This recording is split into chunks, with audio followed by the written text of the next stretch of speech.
Guys, today in this video I am going to teach you the importance of imperative sentences. Here I will teach you some of the most important sentences that are generally asked. Yes guys, I am talking about imperative sentences. Here I am teach only few, but I guarantee after watching this video you can make more imperative sentences. First we know that what is imperative sentences. Imperative sentences generally use in second person you. That means imperative sentences second person you के लिए use किया जाता है. जब भी जैसे कि आप बोलते हो ना, लिखो, इसे लिखो, जाओ, बैठो, दूसरों की हेल्प करो, दरवाजा बंद करो, चुपचाप बैठो, यहाँ बैठो, वहां बैठो, बोलो, जल्दी बोलो, ऐसे वाले सेंटेंसेस जो आप बोलते हो ना, वो सारे इंपेरेटिव सेंटेंसेस हैं, जिसमें आप किसी को सजेस्ट करते हो, कमांड देते हो, ऑर्डर देते हो, एडवाइस देते हो या वार्न करते हो.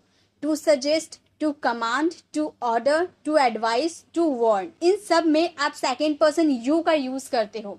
जैसे कि अगर आपको बोलना होता है लिखो, तो आप क्या बोलते हो? राइट. Simple sentence. लिखो, राइट. पढ़ो, रीड. समझो, understand.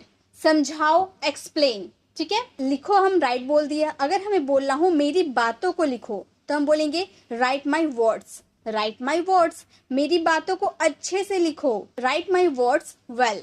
Right my words well, जो मैं बोल रहा हूँ अच्छे से मेरी बातों को लिखो. Right my words well what I am saying. Right my words well what I am saying, मतलब यहाँ मेन वर्ड क्या है? राइट, यानी कि लिखना. सारे सेंटेंसेस में आपको राइट देखने को मिल रहा है. तो ये जिसमें आपको V1 प्लस ऑब्जेक्ट आपको देखने को मिल जाए, वो हमारा इंपेरेटिव सेंटेंसेस होते हैं. तो हमने यहाँ पर एक वर्ड को लेकर बहुत लंबे लंबे लेंदी सेंटेंसेस बना सकते हैं. तो यही खासियत बात है. इंग्लिश में सबसे अगर इजी कोई टॉपिक है तो वो है इंपेरेटिव सेंटेंस. बस आपको कॉन्सेप्ट को समझना होता है. मैं आपको ज्यादा नहीं पढ़ाने वाली, थोड़ी सी पढ़ाने वाली हूँ, लेकिन उससे रिलेटेड आप बहुत चीज सीख सकते हो, बहुत सारे सेंटेंस खुद से बना सकते हो. ये मैं आपको प्रॉमिस कर सकती हूँ. तो आपको वीडियो को एंड तक देखना है. वीडियो के एंड होते होते जितने भी इंपेरेटिव सेंटेंसेस होते हैं, आप खुद से उन्हें बोलना सीख जाओगे, लिखना सीख जाओगे. मैं आपको गारंटी दे सकती हूँ. तो चलिए वीडियो को कंटिन्यू करते हैं. सबसे पहले इंपेरेटिव सेंटेंसेस के स्ट्रक्चर को देख लीजिए. हम यहाँ पर 6 स्ट्रक्चर को फॉलो करने वाले हैं. हालांकि और भी बहुत सारे स्ट्रक्चर होते हैं, लेकिन मैं पहले आपको 6 स्ट्रक्चर अच्छे से एक्सप्लेन करने वाली हूँ. फिर मैं आपको और भी नेक्स्ट वीडियो में इंपेरेटिव सेंटेंसेस के बाकी स्ट्रक्चर को अच्छे से समझाऊंगी. तो सबसे पहले स्ट्रक्चर होता है V1 प्लस ऑब्जेक्ट. जो भी आप सेंटेंस बनाओगे उसमें सबसे पहले आपको V1 यूज करना होगा, देन ऑब्जेक्ट. जैसे आप बोलते हो ना, यहाँ बैठिए, सिट हेयर.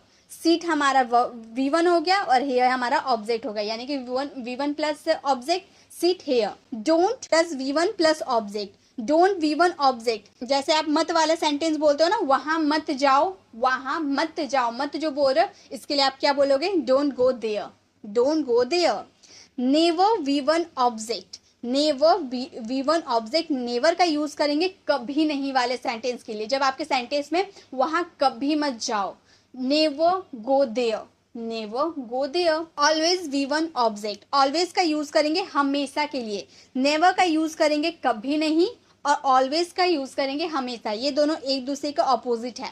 तो अगर आपको बोलना हो हमेशा वहां जाओ, always go there. Always go there. ठीक है. Let's V1 object. Let's V1 object use करेंगे चलो. जैसे आप बोलते हो ना, चलो वहां चले. चलो जो आप बोलते हो उसके लिए आपको लेट्स का यूज करना होता है. चलो वहां चले, let's go there. Let's go there. Let OC V1 object. ये OC यानी कि ऑब्जेक्टिव केस. ऑब्जेक्टिव केस होता क्या है? आपका सब्जेक्ट. ऑब्जेक्टिव केस मैं आपको एक्सप्लेन कर देती हूँ. सब्जेक्ट अगर आपका ही है तो उसका ऑब्जेक्टिव केस हिम हो जाएगा. बॉयज के लिए ही का हिम हो जाएगा. गर्ल्स यानी कि सी रहेगा तो उसका हर हो जाएगा. आई का मी हो जाएगा. वी का अस हो जाएगा. दे का दैम हो जाएगा. और राम का कोई भी नाम हो, राम, रिया, टीना, मोहन, जो भी नाम हो, उन सब के लिए जो आपका सब्जेक्ट रहेगा वही आपका ऑब्जेक्टिव केस होगा. ये ऑब्जेक्टिव केस आपको लर्न करना होगा. तो ये अगर आपको लर्न हो जाएगा तो ये सेंटेंसेस आप आसानी से बना सकते हो. जैसे late objective case V1 object. जैसे आपको कहना हो मुझे वहां जाने दो. मुझे वहां जाने दो, तो हम बोलेंगे लेट मी गो देयर. मी, मुझे के लिए आई होता है. आई का ऑब्जेक्टिव केस मी होता है. Let me go there. मुझे वहां जाने दो. अब ज्यादातर स्टूडेंट की कंफ्यूजन होती है लेट्स और लेट में. इन दोनों में बहुत ज़्यादा कंफ्यूजन होती है, तो मैं आपको आगे अच्छे से एक्सप्लेन करने वाली हूँ लेट्स और लेट, ठीक है। तो चलिए और कुछ सेंटेंसेस को हम बनाते हैं, बोल बोल कर प्रैक्टिस करते हैं, ताकि और भी अच्छे से हमारे ये कॉन्सेप्ट अच्छे से क्लियर हो पाए। जैसे पहला हमारा स्ट्रक्चर है V1 plus object. V1 object कैसे हम देखेंगे, जैसे अगर बोलना हो वहां जाओ, बोलेंगे गो देयर।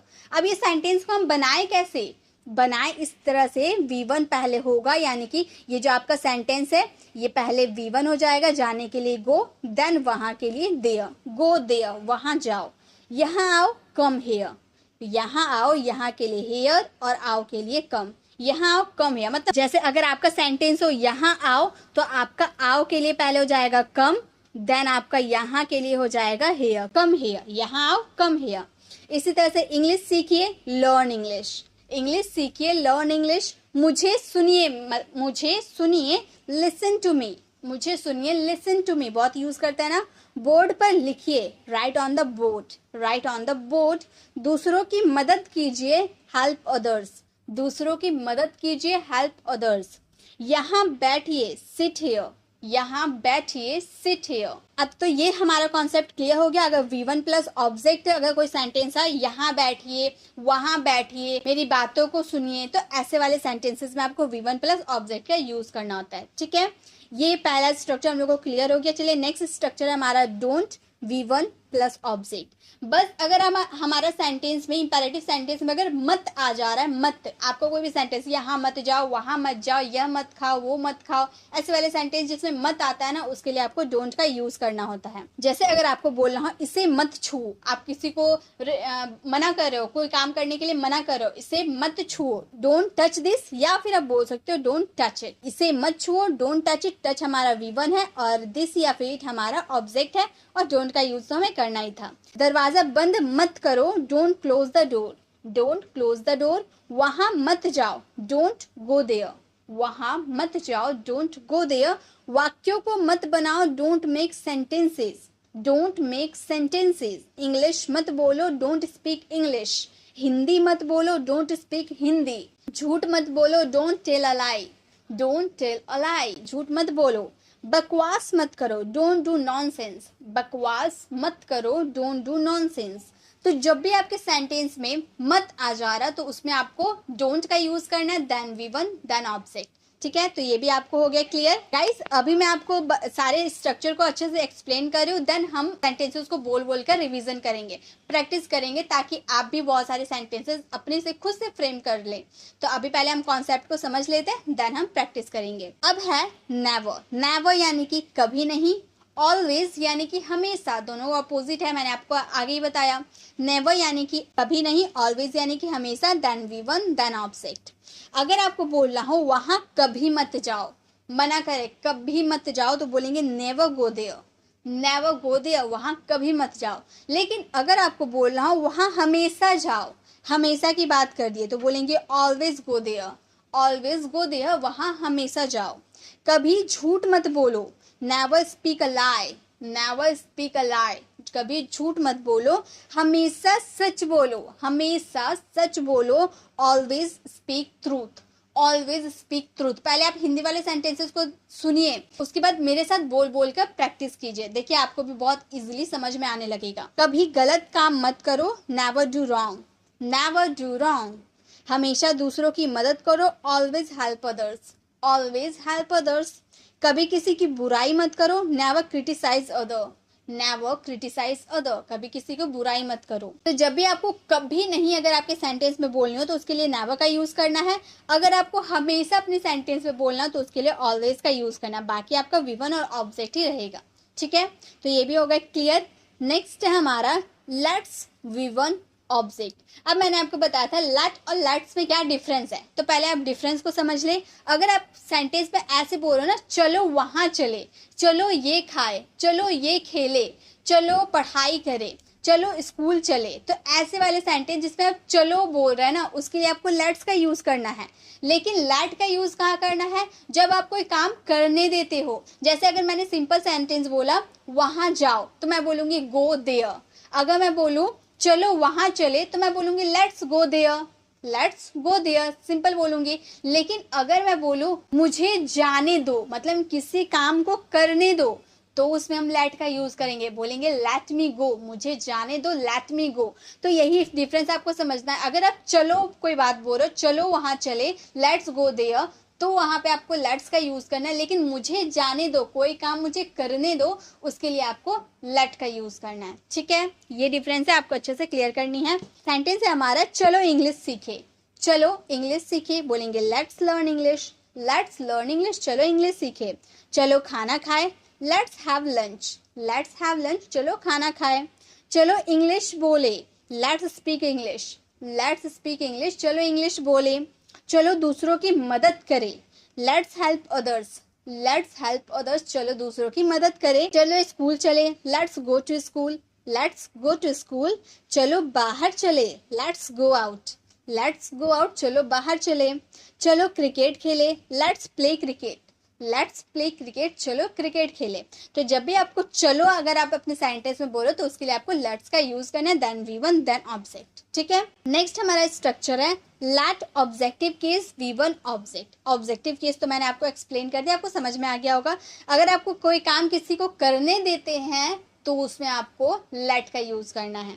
मुझे जाने दो, बोलेंगे लेट मी गो, लेट मी गो, मुझे जाने दो, ये हमारा लेट हो गया।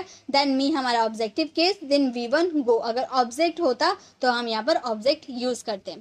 उन्हें पढ़ाई करने दो, let them study, let them study, उन्हें पढ़ाई करने दो। मुझे पढ़ाई करने दो, let me study, let me study, मुझे पढ़ाई करने दो। उसे स्कूल जाने दो, let him go to school, let him go to school, हमें स्कूल जाने दो, let us go to school, let us go to school. Ram को लिखने दो, लेट राम राइट, यहाँ राम का यूज की, हमारा ऑब्जेक्टिव केस है, लेट राम राइट। हमें पढ़ाने दो, लेट अस टीच, लेट अस टीच, हमें पढ़ाने दो।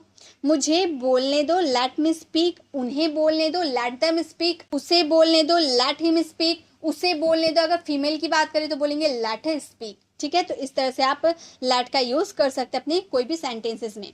तो आई होप आपको सारी स्ट्रक्चर अच्छे से क्लियर हो गए होंगे। मैंने सेंटेंसेस ज़्यादा से ज़्यादा दिए ताकि आपकी अच्छे से प्रैक्टिस हो पाए। आई होप आपको समझ में आया होगा। चलिए अब हम थोड़ी प्रैक्टिस कर लेते हैं। चलिए प्रैक्टिस करते हैं। अगर हमें बोलना हो यहाँ बैठिए तो हम बोलेंगे सिट हेयर। सिट हमारा V1 हो गया, ऑब्जेक्ट हमारा हियर हो गया, सिट हेयर, यहाँ बैठिए। हमें बोलना यहाँ मत बैठिए तो बोलेंगे don't sit here, don't sit here, यहाँ मत बैठिए। यहाँ कभी मत बैठिए, never sit here, never sit here. यहाँ हमेशा बैठिए, always sit here, always sit here. चलो यहाँ बैठे, let's sit here, let's sit here. मुझे यहाँ बैठने दो, let me sit here, let me sit here. तो इस तरह से हम एक ही सेंटेंस को लेकर हम सारे स्ट्रक्चर को उसमें फ्रेम करके अपने सेंटेंसेस को कंप्लीट कर सकते हैं। जैसे बोलना हो, अगर हम रिक्वेस्ट कर रहे हैं कृपया यहाँ बैठिए तो हम बोलेंगे please sit here, please sit here. कृपया यहाँ मत बैठिए, please don't sit here, please don't sit here. कृपया यहाँ कभी मत बैठिए, please never sit here, please never sit here. अगर हम बोलना हो कृपया हमेशा यहाँ बैठिए, ऑलवेज सिट हेयर। तो इस तरह से अगर हमें बोलना हो कृपया इंग्लिश सीखिए, प्लीज लर्न इंग्लिश, कृपया इंग्लिश बोलिए, प्लीज स्पीक इंग्लिश, कृपया कभी मत इंग्लिश बोलिए, प्लीज नेवर स्पीक इंग्लिश, कृपया इंग्लिश मत बोलिए, प्लीज डोंट स्पीक इंग्लिश, कृपया हमेशा इंग्लिश बोलिए, प्लीज ऑलवेज स्पीक इंग्लिश। ठीक है, तो इस तरह से हम सारे सेंटेंसेस को बना सकते हैं। तो अब आपके लिए होमवर्क है कि आप सभी स्ट्रक्चर को लेकर, 6 स्ट्रक्चर है, सभी स्ट्रक्चर को लेकर 10 सेंटेंसेस को आप फ्रेम करें, खुद से करें। देखिए आपको समझ में आने लगेगा कि आप इंपेरेटिव सेंटेंसेस कितने अच्छे से क्लियर हुए। सारे स्ट्रक्चर को फॉलो करते हुए 10 सेंटेंसेस को बनाकर कमेंट बॉक्स में इसका रिप्लाई जरूर करें, ताकि मैं देखूं कि आपको कितने अच्छे से इंपेरेटिव सेंटेंसेस समझ में आए हैं। अगर आप ये 6 स्ट्रक्चर को लेकर सारे सेंटेंसेस को बनाकर कमेंट बॉक्स में देते हैं तो मैं इसका नेक्स्ट पार्ट जरूर लेकर आऊंगी, जिसमें मैं आपको और भी अच्छे अच्छे स्ट्रक्चर बताऊंगी जिसका यूज आप अपनी डे टू डे कॉन्वर्सेशन में कर सकते हैं। अब आपको वीडियो कैसे लगी, वीडियो कमेंट बताना बिल्कुल भी ना भूलें। अच्छी लगी तो लाइक जरूर करें और इसे ज्यादा से ज्यादा लोगों को शेयर भी करें। अगर आपने अभी तक हमारे चैनल को सब्सक्राइब नहीं किया तो सब्सक्राइब का बेल आइकॉन जरूर क्लिक करें ताकि आने वाली वीडियोस की नोटिफिकेशन आपको समय पे मिलती रहे। मिलते हैं नेक्स्ट वीडियो में, तब तक के लिए कीप लर्निंग।